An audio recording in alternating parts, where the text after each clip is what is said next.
Hello everyone who is watching this video, and most importantly my 7 concurrent viewers who happen to catch every one of my videos. I really appreciate that, but I really do appreciate all of the support that I had on the last video.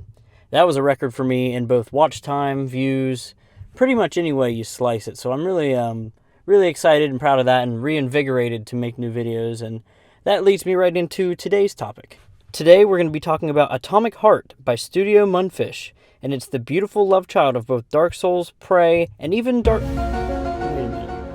I fucked that up. It's the beautiful love child of Bioshock, Prey, and Dark Souls. Yeah, I know that comparing dodgy melee combat to Dark Souls is tired, but hey, the devs even freaking said so themselves. Okay, just a quick disclaimer before we do get into the actual topic at hand for this video. This is more of just a hype video for myself, as well as anyone else I can spread the word to about this game. I've heard about it forever, but when it gets into more of the specifics and, theory, crafting, and all that stuff, that will be in later videos. So if that's something that you are into and more of what you're looking for from an Atomic Heart video, feel free to subscribe. Thank you. Anyways. Atomic Heart, or as I like to shorten it to, is a first-person immersive sim/action-adventure game that seems to have heavy sci-fi and horror elements that is releasing on previous and next-gen consoles, as well as PC, tentatively in 2021. And that's, of course, along with the Outlast video I said, barring COVID, all these announcements were made. Hopping right into the story information, this is taken directly from their website as well as the Steam page for the game. You play as Major, I'm going to try to pronounce this correctly, Nechayev, or P3 as it is shortened to, who is a Russian agent who has a reputation for cleaning up bad situations. After an accident leaves him broken, both mentally and physically, he is augmented with metal limbs to regain functionality. But P3 has major, get it because that's his rank, memory loss. Armed with over 30 melee weapons, guns, as well as the polymer manipulating gloves, which do provide you with powers in the game, and this is how you're going to get your Bioshock feel, but it is still battery operated. You will be tasked with, quote, eliminating the consequences of a large-scale accident and prevent the leakage of classified information threatening to destroy the whole world. This all takes place in the open world of an alternate universe USSR facility number 3826, and with robots all connected to a hive mind known as the Collective that helps large groups to locate you easily, as well as other organic enemies running around. You'll need more than just a few basic weapons at your disposal. Use the environment as well as the enemies themselves to help you out in tough combat situations. Crafting your own weapons and upgrades will give you the proper edge to survive these fights using a device known as the Chica 3.0. Okay, we've talked about the who and the what. Now let's talk a little bit about the why. Why is this game going to be so popular, and why should it be popular? After coming over the gameplay trailers as well as the cinematic and photo mode trailers with the audio that accompanied them,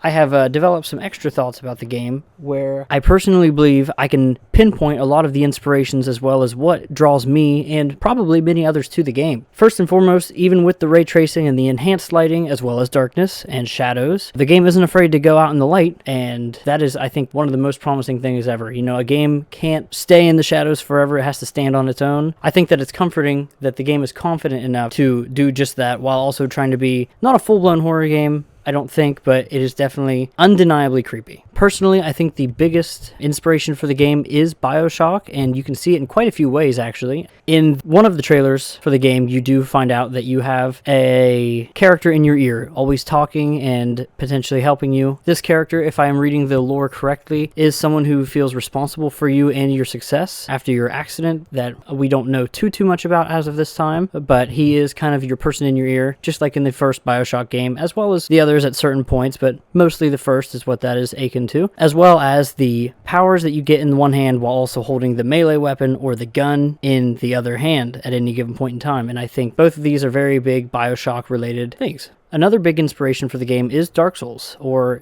the Souls genre as a whole, potentially. And the only reason that is because there is melee combat with dodging. That is per the developer that they are inspired by Dark Souls, and I think it does show in the combat, but I don't know how well it will truly work out. The trailers that do show off the intense melee combat were from an earlier build. I do hope it gets fleshed out a good bit towards the end of development. I definitely have an idea of when this game will release, hopefully, but until that speculation video comes out soon, I don't want to go into that too much further. Another inspiration for the game that I can see is Prey. Prey relates to this in some of the enemy design that I can tell, as well as System Shock is another, but I'm not going to lie, that is kind of a blank in my gamer knowledge. I won't, there's no way around that.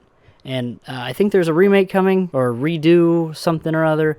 I will play that probably. I don't plan on doing any videos for it, but that is what it is. Of course, there are other inspirations, and I'm sure there will be plenty of Easter eggs and things like that throughout the game, but these are the ones that I can ascertain just by watching the gameplay as it is with the knowledge that I have. If you find any more or would like to, address any that I've missed, feel free to leave a comment, and I will most definitely check that out. To me, this sounds absolutely incredible. I remember first seeing about this game in 2017 while I was still in high school. So since this game was first announced, I graduated, I went to college for 2 years and dropped out, and then I got engaged. So let's just say I'm damn ready for this game. Atomic Heart has had a big emphasis on real-time ray tracing in its marketing, and upon further research, I have found that the dev has talked quite a bit about how RTX helps further the artistic vision of the game. While providing the best visual fidelity as well as the most believable atmospheric lighting, this game can truly stand in the running to be an unnerving, awe-inspiring beauty at the top of its class. One of the most recent trailers revealed that Mick Gordon, the composer of both Doom 2016 and Doom Eternal, is contributing to the soundtrack for Atomic Heart, but let it be known that if there are any DLCs for this game, he probably won't be a part of that as well. Another bonus, if you're a nerd like me, the game will have photo mode, which should be a standard in all games at this point in my opinion. Plus, it's like free marketing when people post some pretty screenshots on social medias. That just gets the game out there for more people. So to sum up everything, this game is heavily inspired by BioShock with other big style inspirations, whose music comes from Mick Gordon and the visuals are backed by RTX technology. To me, this is a hit and it deserves all the attention that it's getting and more, so I hope this video finds more of an audience for the game, if not for myself, because I'm very excited for this. It follows my horror theme very well, even if it is a little bit different from a, typical quote-unquote horror game, but I fully intend to break down all the lore that I can find in future videos between their website, which is actually very in-depth, as well as any trailers that do come out from here on out. And if you're interested in seeing that kind of content, feel free to subscribe. This is the first game that I feel like I can truly jump on the hype train with my channel, and I'd like to see it grow as much as my channel. But yet again, thank you all for watching, and hope you have a good day or week or month or, however you're feeling. If you're feeling that generous for yourself, then great. But, yeah, bye. On a final note, if this video has interested you or informed you, as well as if you are interested in the weapons, the plot, the lore, or even the setting of Atomic Heart, please feel free to subscribe. I will be making videos about each of these very soon, in depth, on what we have known so far and what we can ascertain from trailers, as well as any trailers and footage that drops after this video is recorded. You ready for this? You know they're bound to be waiting. Let's do this.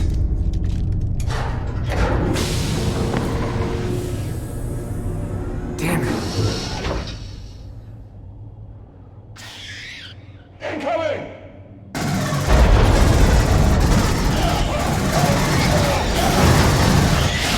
Well, what do you know? 16 times the detail.